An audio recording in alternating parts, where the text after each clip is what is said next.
Hi, my name's Lacey. They told everyone I was too busy to be invited.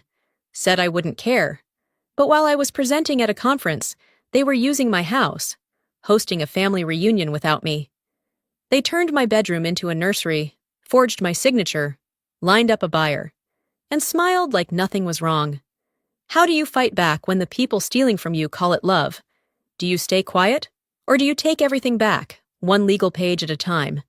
I pulled my suitcase up the driveway, hearing the gravel crunch under the wheels louder than usual. Maybe it was the silence I expected that made the noise seem sharper. Too sharp.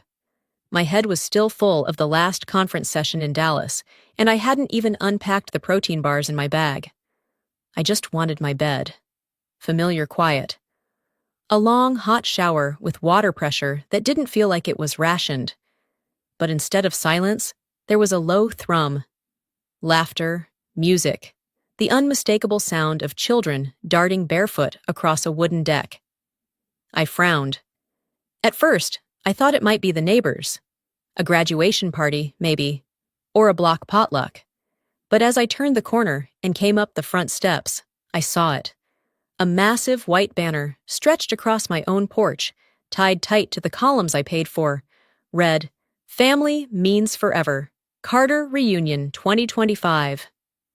I stopped cold. My hand gripped the suitcase handle like it was an anchor. The door was wide open. I could see balloons drifting around the foyer. The kitchen window glowed with warm light, my light. The scent of pulled pork and sugary coleslaw spilled out like a joke. I heard someone inside shout, "Make sure Donna gets the first plate." My mother's name. I stepped inside. No one turned. No one noticed. Not even my dog, who wasn't here. Because I didn't bring him this trip, knowing I'd only be home for 48 hours. It was easier to imagine I'd made a mistake. That maybe I'd walked into the wrong house. Except the framed photo on the wall, me, age 6, holding a lopsided birthday cake, confirmed this wasn't a stranger's home. It was mine. I slipped off my shoes, out of habit, and moved past the laughter, past a group of cousins I hadn't seen since my father's funeral, and made my way upstairs. The second-floor suite I designed, paid for, and lived in when I wasn't traveling was at the end of the hall. I reached into my bag for the key. It didn't fit. The door wasn't locked. I pushed it open. My breath caught. My bed had been made, with someone else's linens. There was a diaper bag in the corner, a breast pump plugged in near the closet, and a pair of floral wedges lying carelessly across my armchair.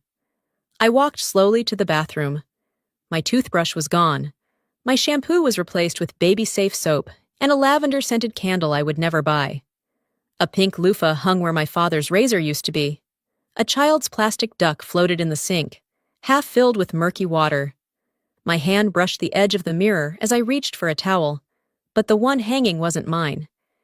It was monogrammed with Stephanie's initials, my brother's wife. I turned back into the room. On the nightstand was a half-eaten granola bar, a crumpled paper towel, and a toy that chirped when I accidentally nudged it. I looked to the bookshelf. My books had been stacked and moved to a single crate labeled upstairs storage, and where my framed research certificate used to stand, there was now a Carter family photo from someone's beach trip. I wasn't in it. No one had even tried to make it look like I still lived here. I went back downstairs. Still, no one noticed. Aunt Carol was hugging someone who looked vaguely familiar. Cousin Jamie lifted his glass and gave a toast to the ones who built this home, nodding at Travis and Donna like I didn't exist. I stood in the hallway, half in shadow, half in the light from the dining room, and watched a slideshow flicker across the living room TV. Photos from years ago, and some from recent months. Birthday cakes, baby showers, 4th of July barbecues. All in this house. My house. My face was in 2 photos. Both from childhood. Nothing after 2005. I could feel the heat building in my chest. Not anger, not grief. Just heat. Like something old was burning from the inside. I turned, walked toward the foyer. My suitcase was still where I left it. The wheels tilted slightly, like even it didn't want to stay. As I reached for the handle, I whispered it. Quiet. Just for me. I'm not supposed to be here. I looked back. No one noticed. Then I opened the door and stepped out into the dusk. Then, why did they make sure I was gone before they came? I didn't go far. Just circled the block, walking slow, trying to find a version of this that made sense. Maybe someone else planned the reunion. Maybe it wasn't supposed to be in my house. Maybe it started as something smaller and spiraled. That's how they'd explain it, I was sure. The kind of lie that doesn't sound like a lie until it's repeated too many times. By the time I stepped back inside, the light had shifted. The evening sun angled through the front windows, casting long, warm strips across the floor. Most of the guests had migrated into the living room. The noise was softer now, no more kids screaming, just the low hum of conversation and a faint playlist of 80s throwbacks that probably hadn't changed since the last family barbecue. I stood just behind the edge of the archway, half in the dining room, half in the hallway, watching the slideshow flicker on the big TV. The opening slide read, "The Carter Legacy." A baby picture of Travis came up first, then another of him in his high school jersey. Graduation, his wedding, baby shower, more of Travis. I kept watching. The screen showed Donna blowing out candles at her 50th. My father, just once, sitting next to Travis, arms slung proudly over his shoulder. There were group photos from events held in this house. My house. I remembered each one because I'd been out of town for most of them, working conferences, speaking at panels, doing what they always said was too much, or not really family-friendly. Then came a slide with the title, "The Next Generation." There was my nephew and Travis's godson, 2 kids I barely knew. Then, nothing. There was no photo of my white coat ceremony, no snapshots from med school, nothing from the day I got this place, handed my mom a set of keys, told her she'd never have to worry about rent again. They'd erased me, not out of spite, I was starting to understand, but out of narrative. I didn't fit the version of family they wanted to showcase. I stepped back, moved toward the kitchen. My mother was near the fridge, laughing about something with Travis and 2 of our cousins. She turned and caught sight of me. Her smile faltered for half a second. "You're home," she said, like I was the unexpected guest. "I thought you'd be back tomorrow," she added quickly. "Didn't Travis tell you?" Travis, cool as ever, picked up a tray of lemon bars. "I said Friday or Saturday, I think." "You said the house would be quiet," I said flatly. Donna's voice turned soft. Performed. "Sweetheart, this wasn't about excluding you. We just assumed you'd be working." "That's your go-to, isn't it?" I replied. "Assuming." Travis raised a brow, still smiling. "Look, it's just a gathering. It sort of grew. It wasn't this big at first. We didn't want to bother you." "No," I said. "You didn't want me involved." I pulled out my phone. No missed calls, no emails. I opened the family group text, or rather, a group text. There was another group chat listed, Carter Core. My number wasn't there. I didn't say anything else. I didn't give them the satisfaction of seeing me react. Instead, I walked down the hallway toward the guest bathroom.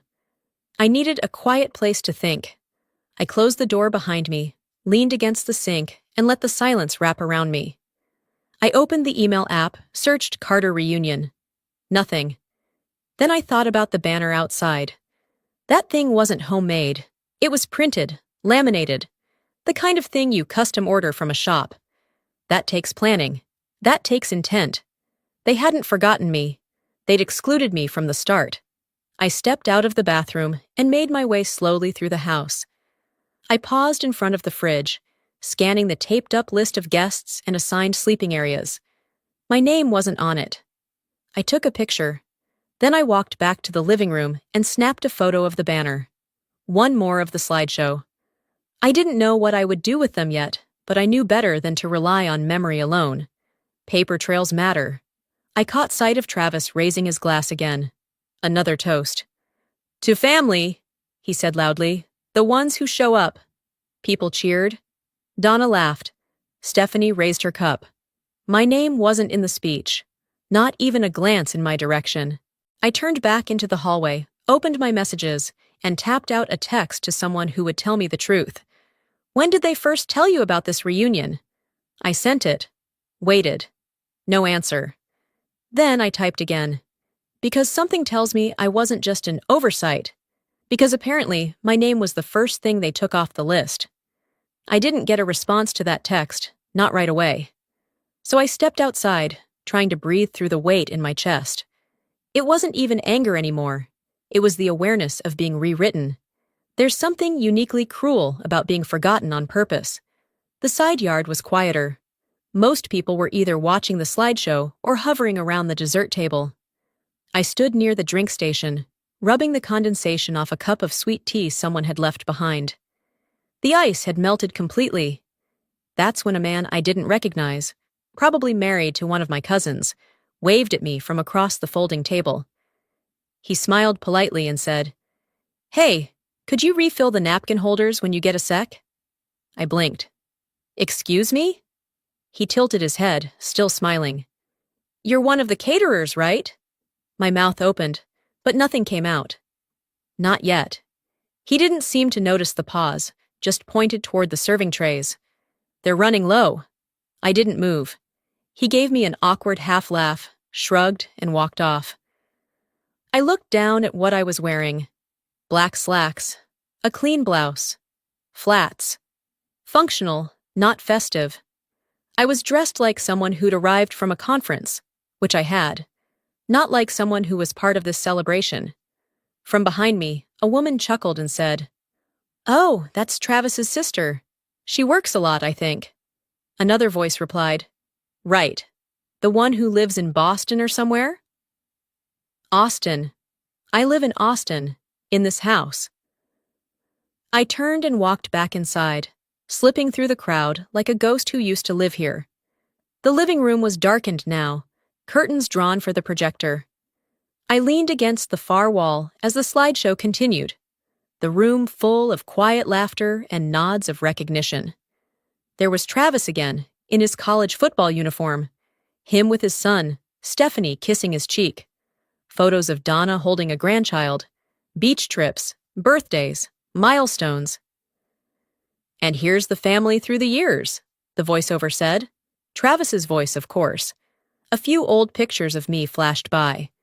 Toddler, then a preteen holding a plastic trophy. That was it.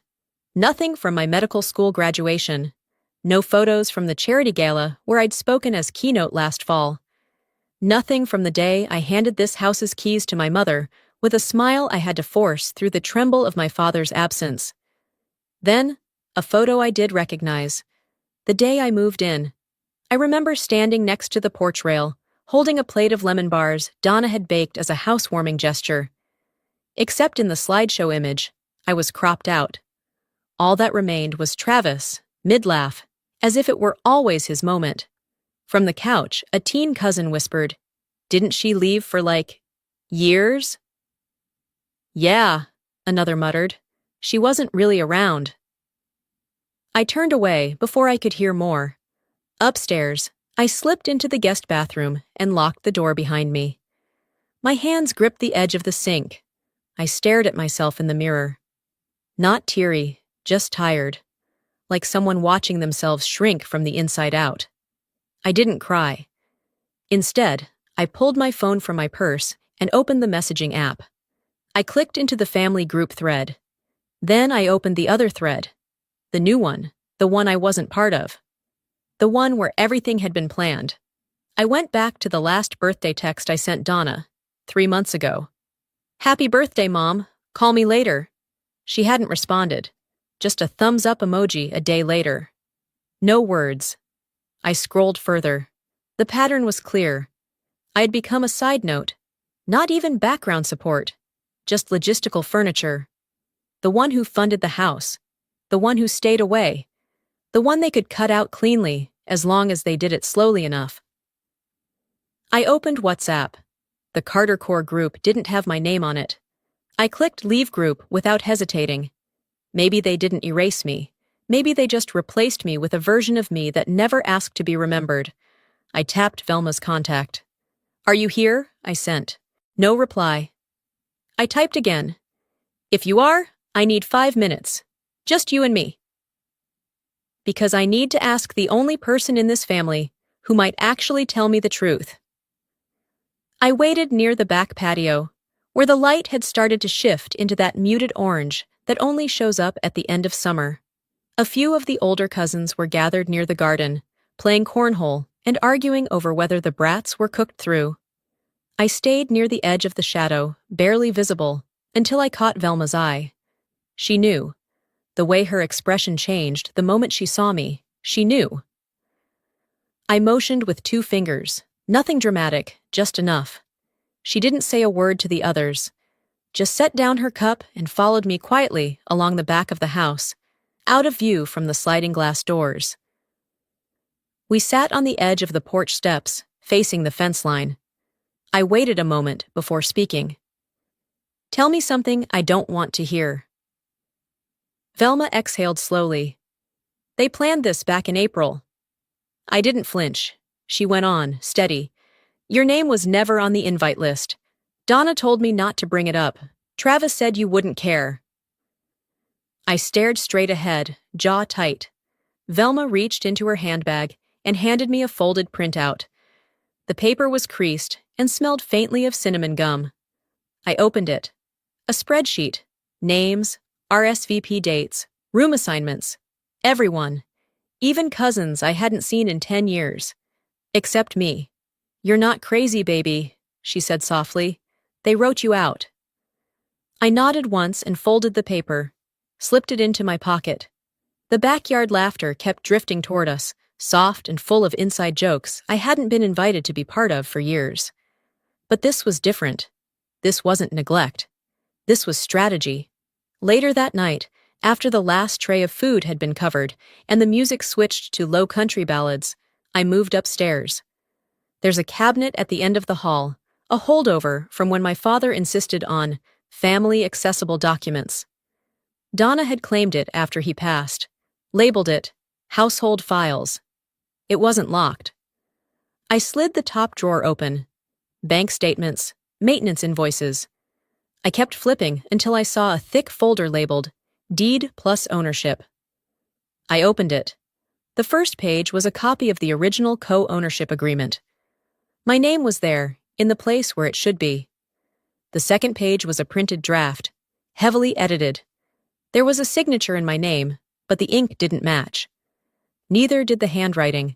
It looked like someone had tried to trace it, then gone over it twice to make it stick. 2 sticky notes clung to the corner. Ask Notary Monday. Include transfer clause for seamless title change. I stared at them for a while.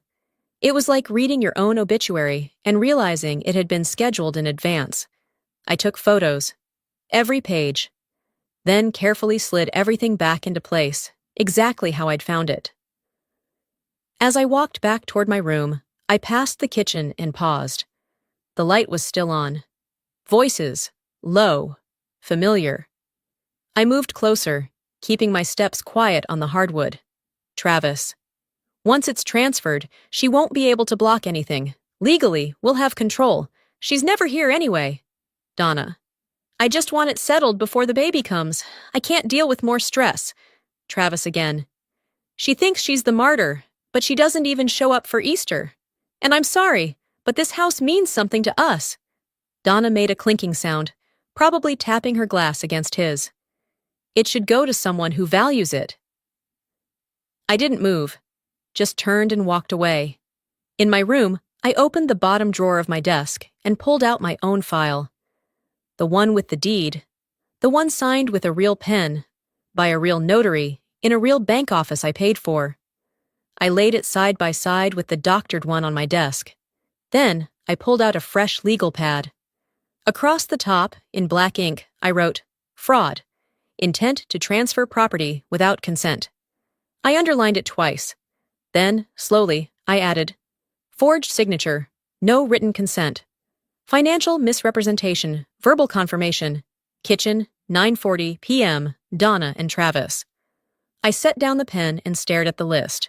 There was no need to shout, no need to confront them with rage. If they wanted to turn this into a power move, they were going to learn what it was like to face someone who doesn't need to scream to win. They thought I was the quiet one. They were about to meet the version of me they worked so hard to erase.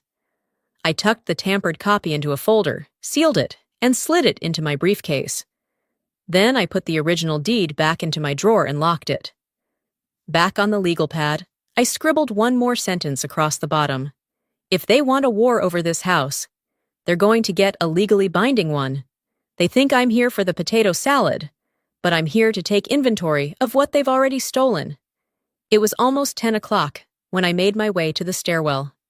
The party had thinned out, but the people who mattered, at least to the plan, were still hanging around. I found a quiet spot halfway up the stairs, where the second-floor landing overlooked the living room but stayed out of everyone's line of sight. The floor creaked under me slightly when I sat down, but no one looked up. I pulled the legal pad back onto my lap and continued the list, cataloging every red flag I'd ignored for years. That's when Velma came around the corner. She had a small styrofoam cup in her hand, probably tea, maybe coffee if someone had bothered to brew it fresh. Her eyes scanned me first, then the pad in my lap, and she gave a knowing nod. I heard your name wasn't even included on the original group email chain, she said, lowering herself slowly onto the step beside me. I didn't respond right away, just kept the pen hovering, mid-thought. She sipped whatever was in the cup and looked toward the voices drifting up from below. They chose this weekend because you'd be out of town, she continued. Travis said you'd just make things complicated. Complicated, I repeated, mostly to myself. I asked about you, she added, her voice quieter now. Donna said you were busy. Travis said you'd thank them for not dragging you into the hassle. I exhaled, not sharply, but like I'd been holding something stale in my lungs too long. They didn't just forget me, I said. They planned around me. Strategically. Velma placed the cup beside her on the step. You always were the one who held it all together, but when people get too comfortable, they forget who paid for the glue. She left not long after. I stayed where I was, thinking about that glue, about how much I'd invested just so they could pretend it had always been theirs. About an hour later, once dessert had been served and cleared, Donna tapped her glass with a fork. Let's do a little family check-in before everyone heads out, she called. I paused at the top of the stairs. Just something light, Travis added from the dining room, where people were beginning to shift their chairs. Talk through shared spaces and such, housekeeping stuff. By the time I walked in, the table was full. I was the last to sit. The tone started politely enough. Travis led with a joke about overwatering the front lawn, which Donna turned into a comment about the sprinklers needing better scheduling. Then things drifted. Since Lacey travels so much, Travis began, glancing at me, but not really looking. We were thinking it might make sense to revisit the structure. The structure? I asked, flat. Donna jumped in. Your brother and I were just thinking, maybe you'd be more comfortable selling your share. We could make sure the home stays functional. Functional, I echoed. Another label. Another box to be placed in, then shelved. You're gone more than you're here, Travis said. This way, you wouldn't have to worry about any of this. Aunt Rachel chimed in, lighthearted. Honestly, I thought she already signed off years ago. There were printouts on the table. Not the originals. I would have recognized them. But photocopies. One had my name highlighted in yellow, circled like a hazard zone on a map. No one made eye contact. I didn't raise my voice. Instead, I looked directly at Travis. You didn't think I'd be home tonight? He shifted, his mouth forming a half smile. You're always moving. We just figured. No, I cut him off. You counted on me not being here. I stood up. Slowly, not rushed. I gathered the papers closest to me and flipped them face down.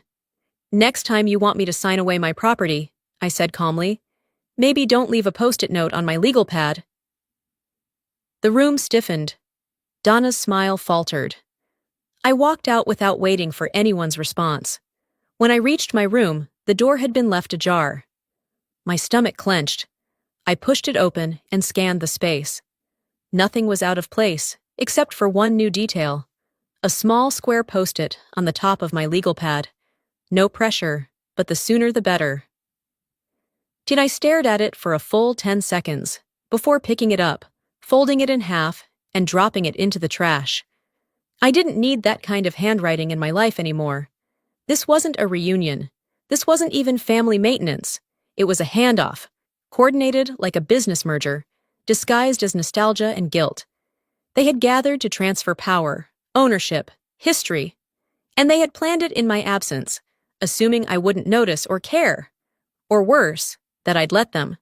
Back at my desk, I opened the legal pad to a fresh page. In bold, at the top, I wrote, "They think I'm here for the potato salad, but I'm here to take inventory of what they've already stolen." I closed the notepad, set it beside the folder, and leaned back in my chair. My phone buzzed on the desk beside me, lighting up with a notification from the family's shared calendar. It was labeled Brunch with Core, scheduled for Sunday morning. I wasn't invited. I didn't even blink. Instead, I left my suite and headed toward the guest rooms. I wasn't looking for confrontation, just space. Some air that didn't smell like deception masked in lemon-scented furniture polish. As I stepped into the hallway, I nearly collided with Kayla, my cousin's teenage daughter. She had something clutched in her hand, swinging it proudly. "Hey, Aunt Lacey," she chirped, holding up a delicate gold chain with a small curved pendant. "Look what Grandma gave me. She said it was hers from back in the day." I stopped in place. It wasn't Donna's necklace. It was mine. I bought that chain 6 years ago, the same week I made the final payment on the house. I gave it to Donna with a handwritten note that said, "Thank you for believing in my dream." She'd smiled and said, "This will always remind me that we built something together."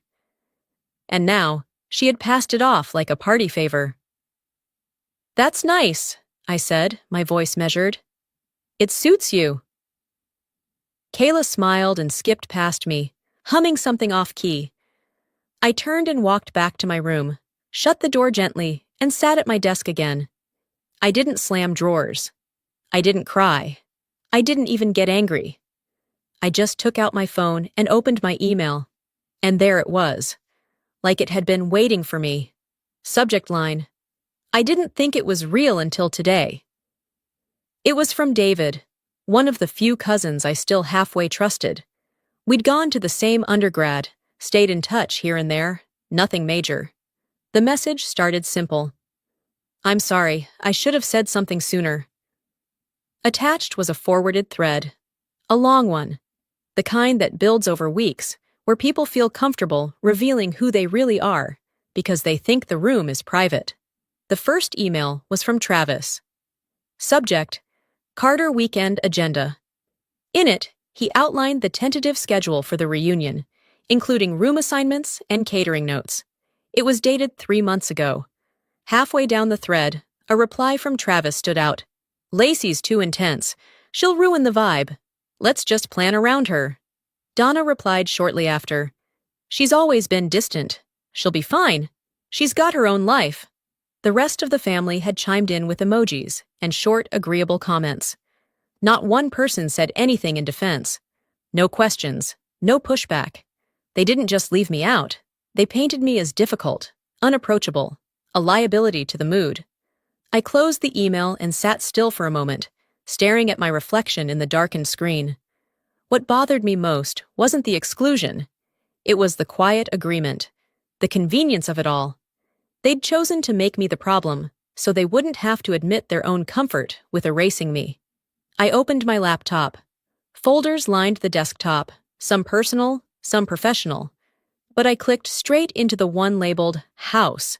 Inside were the deed scans, the email correspondence from the bank, tax records, zoning permits.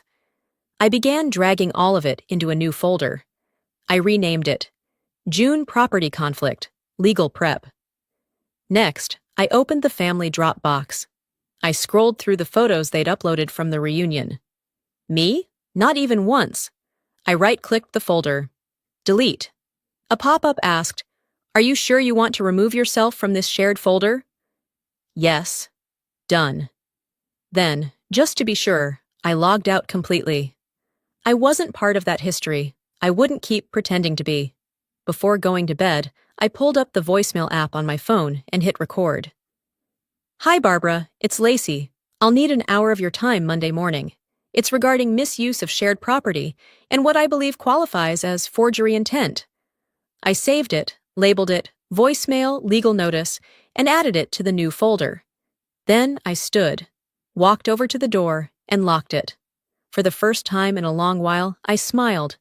Not because I felt triumphant, not because anything had been fixed, but because I finally understood where I stood. I wasn't here to ask for understanding. I was here to set the record straight. Please stay after the party clears out. I need a witness. Velma's reply came 2 minutes later. I'll be there. I slipped my phone into the side pocket of my slacks and moved quietly down the hall. The lights in the house were lower now. Someone had dimmed them to match the slow fade of the evening. Most of the guests were congregating around the dessert table or drifting toward the front door. The night had shifted into the soft, polite phase where people say long goodbyes they don't really mean. That's when I remembered the drawer. There's a pantry closet off the kitchen that Donna turned into a kind of household command center. Not quite an office, but close enough.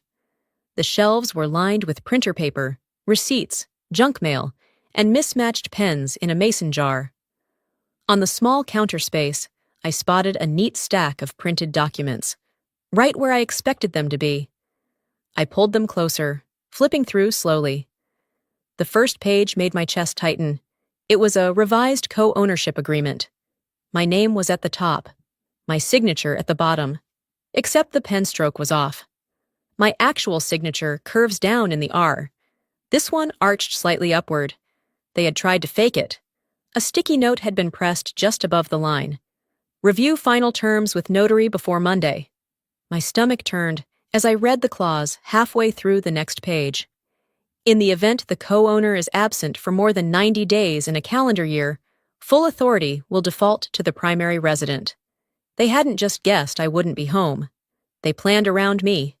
I took a photo of the signature, then one of the clause, then the cover page. I slid them back exactly where I found them and walked back into the hallway. The conversation downstairs had gone faint, broken up by music and clinking silverware. On my way back to the stairs, I paused at the door to my old bedroom. It was cracked open. Inside, the room had been transformed. A banner reading Baby Coyle's Nursery hung above the bed frame. There were baby clothes neatly folded on top of the dresser, onesies, tiny socks, a blanket with embroidered initials. Balloons floated lazily near the ceiling. The scent of baby powder drifted through the air. Travis stood in the corner, giving a tour to one of our aunts. Best natural light in the house, he was saying. Figured this space made the most sense. I stepped inside. He didn't stop speaking. You mean my room? I asked flatly. He glanced over at me, then looked back at the aunt. Come on, Lace. You hardly use it. You're barely here. I nodded once. Right. Barely here. And that means it's open for grabs? Another cousin poked her head in and added, It's kind of poetic, isn't it? One chapter ends, another begins. I didn't respond, just walked over to the dresser and picked up a stuffed animal, something generic and plush. I haven't died, I said. Travis exhaled loudly. Don't be dramatic. You live in airports now. I set the toy back down and walked out. Back in my suite, I shut the door, locked it, and leaned against the edge of the desk. My hands weren't shaking yet, but I could feel it creeping up. The kind of shake that doesn't come from nerves, but from clarity. Cold clarity. I opened my legal folder, spread the documents across the surface, and started writing a timeline. April. Initial group emails. No mention of me. May, new co-ownership draft printed. Signature faked June. Family check-in used to pressure sell-off tonight. Bedroom repurposed. Documents exposed. Intent confirmed. This was no longer a misunderstanding. This was coordination, calculated transition of property disguised as a sentimental weekend. This is no longer an emotional wound, I said under my breath. pen still moving. It's a legal violation, and it ends tonight. I opened my laptop, composed a draft email. Subject: breach of co-ownership agreement. Immediate action required attached. Photos, copies, timestamps. I didn't hit send yet. Not until I had a second set of eyes on it. I grabbed my phone and texted Velma again. Front porch, midnight. Then I opened my window to let the air in and sat in silence. I could still hear muffled music, the last chords of something old and familiar. Travis's voice echoed faintly from below, still laughing, still leading. But by this time tomorrow, none of them would be laughing. They'll get the email before dessert. I closed the laptop with a quiet click and stood still for a few seconds, letting the silence wrap around me. The room felt cleaner now. Not physically, but inside my chest. Like I'd finally cleared the air I'd been holding for years. The draft email had been sent. Velma had seen everything. I didn't need to rehearse it anymore. By the time I made it downstairs, the kitchen was already full of daylight and chatter. A stack of syrupy plates sat in the sink. Someone had opened the back door, letting in warm air that smelled like overripe fruit and sunscreen. I poured a glass of water and glanced at the digital clock on the microwave, 8:17 a.m., and then my phone buzzed again. I turned it over. A notification lit up across the screen. Stephanie had tagged me in a Facebook post. That stopped me. I tapped it open, still holding my glass. The first photo in the carousel was a group shot. Half the family, all smiles, standing on the front lawn under the banner. I wasn't in it. The second was a baby-themed table setup. The third was a wide shot of the main floor bedroom. My old room. The caption read, "Our home is finally complete. Baby Coyle's new nursery. Shear's family means forever." Below it, Donna had commented, "So proud of you both. This house is truly yours now." I didn't speak, didn't blink. I just took the screenshot. Then another. Then archived the post, saved the entire thread and backed it up. Every like, every comment, every digital fingerprint of what they believed to be true was now documented. I rinsed my glass and set it down in the sink. Later that morning, while most of the guests were chatting over coffee or dragging coolers toward their cars, I walked to the file drawer near the pantry. It was labeled Guest Stay Forms. Nothing important had ever come out of that drawer, but something in my gut said, check it. Halfway down, beneath a bundle of old allergy release forms and printed maps to nearby hotels, I found a manila folder clipped closed. I opened it slowly. Inside were two forms. The first was labeled Voluntary Transfer of Ownership, Coyle Residence. My name was printed at the top. A line waited for my signature. The second version had the same format, same header, same layout, but this one was dated 3 weeks ago, and it already had my signature on it. Sort of. Not mine exactly. Close enough to pass if no one looked too hard. The ink tone was off. A slight drag on the second D in Darnell. My actual signature was tighter, more compact. This one was too open, too practiced. Clipped to both pages was a post-it note in Travis's handwriting. L needs to sign by end of June to avoid penalty clause in refinancing. Another note beneath it. Houston buyer interested. See email. I sat down right there on the kitchen stool and read everything again. They weren't just celebrating family. They were lining up a buyer. I stood, folder in hand, and walked straight to the stairs. Back in my room, I placed the documents next to the others, reunifying all the pieces they thought I wouldn't notice. I opened my email, started fresh. Subject: termination of informal co-residence. Property use access. No message body, no introduction. I attached photos of both forged documents, screenshots of Stephanie's Facebook post and Donna's comment, a PDF of the original co-ownership agreement, voice memo from Donna and Travis in the kitchen. I addressed it to Barbara Reynolds, attorney, Travis Coyle, Donna Coyle, Stephanie Coyle. I hit send, no delay, no second guessing. I sat back and waited. By midday, the house was buzzing again. This time, not from music or cornhole matches. There was tension now, clenched jaws, side glances. I passed Travis once in the hallway. He didn't say a word, just looked at me, his face pale, lips pressed into a thin line. Around 3:30 p.m., Velma found me sitting on the front steps. She handed me a bottle of water and lowered herself onto the brick edge beside me. "It's done, isn't it?" she asked softly. I nodded. "They'll get the email before dessert." Velma didn't respond. She just gave a small nod, like she'd been expecting this moment since Friday. Inside the house, Donna's voice rose behind the walls. Not shouting, but high, quick, brittle. Something about gall, something about embarrassment. I didn't move. Out on the lawn, a toddler shrieked with delight as he chased bubbles across the grass. The bubbles burst silently against the sunlight, one after another, leaving no trace. That felt about right. The email had landed. The house was quieter now, charged, but quieter. I could feel it in the way the floor didn't creak with the same carefree energy when someone walked past. The laughter had drained from the walls.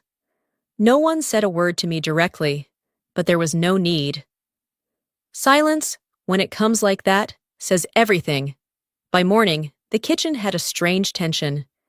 Travis and Donna sat at the table, each with a phone in hand, unread emails glowing like warning lights.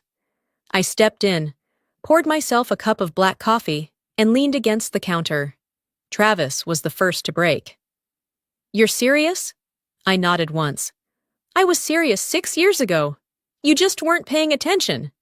Donna rubbed her temples like she had a migraine coming on. "We're family. You don't evict family, Lacey." I didn't raise my voice. "You're right. Family doesn't need to be evicted. But you didn't treat me like family. You treated me like a silent investor with no say and endless resources." I pulled the envelope from my back pocket and slid it across the table. "Notice of restricted access," I said. Filed and notarized. Travis didn't touch it. Just looked at me with that wounded face he always used when things stopped going his way. "This isn't right." "It wasn't right the moment you forged my signature," I said calmly. "It wasn't right when you handed my room to a baby that isn't even born yet. It wasn't right when you left me off the guest list of a party happening in my own home." Donna reached for the envelope with a shaky hand. "You're doing this because of hurt feelings. You'll regret it." I finished my coffee and set the mug in the sink. Being alone is easier than being erased, and frankly, I've been practicing for this for years. An hour later, the moving truck pulled up. It was a warm Sunday. The sun was already high, and the asphalt radiated heat in waves. The movers were fast, polite, and efficient. I'd paid extra for that. I didn't want drama. I wanted boundaries. From the front porch, I watched as they packed up Travis and Donna's belongings, box by box, crib parts, kitchen tools, photo albums. Donna had labeled everything with a blue marker the night before. I could tell by her handwriting on the side of the boxes. Travis stood with his arms folded across his chest, watching a mattress being wheeled down the driveway. Velma stood beside me, quiet as always. She hadn't said much since the night before, but I felt her presence like a wall between me and the ache that threatened to return. "You didn't yell," she finally said. I gave her a small smile. "That would have given them something to feel righteous about." Donna approached once, just once. Her voice was softer now, more desperate. "You'll be alone, Lacey. This isn't what your father would have wanted." I stared at her. "You're probably right. He would have expected you to do better." She didn't have a response to that. By late afternoon, they were gone. The house was quiet again. Not empty. Quiet. There's a difference. I walked through the rooms slowly. My bedroom was just that again. Mine. The guest room had been cleared out. No toys, no random shoes. The kitchen didn't smell like butter and sugar anymore. It smelled like fresh air. I took a mug from the cupboard, poured myself another cup of coffee, and settled on the windowsill in the hallway that overlooked the front yard. The sun was dipping low. Golden hour. The house always caught the light perfectly at this time. That had been one of the reasons I bought it. Not for them. For me. My laptop chimed on the side table. A message from Barbara, my attorney. Property control resecured. Title reaffirmed. Case closed. I opened another folder I'd been working on for months, quietly. Q3 Housing Grant. Women in Transition Program. I'd already submitted the preliminary paperwork to the city. This house, once hijacked by people who couldn't see past their own entitlement, was going to serve women like me. Women who had been cut out of stories they helped build. Women who needed space, quiet, and dignity. Maybe this house can finally be what I built it for. Later, I texted Velma. Breakfast Sunday? She replied almost instantly. Only if you make the coffee. I laughed. Real this time. Not out of victory, but balance. It didn't feel like an ending, not a dramatic one anyway. It felt like the kind of quiet that comes after a long rain. I set my phone down, slipped on my sandals, and stepped out to the backyard. The banner was gone. The one that used to hang across the porch. I didn't know who took it down or when, but I was glad. It never really belonged here. Family means forever. Maybe. But boundaries? Boundaries mean peace. I stood for a moment in the morning light. Not waiting, not hoping, just breathing.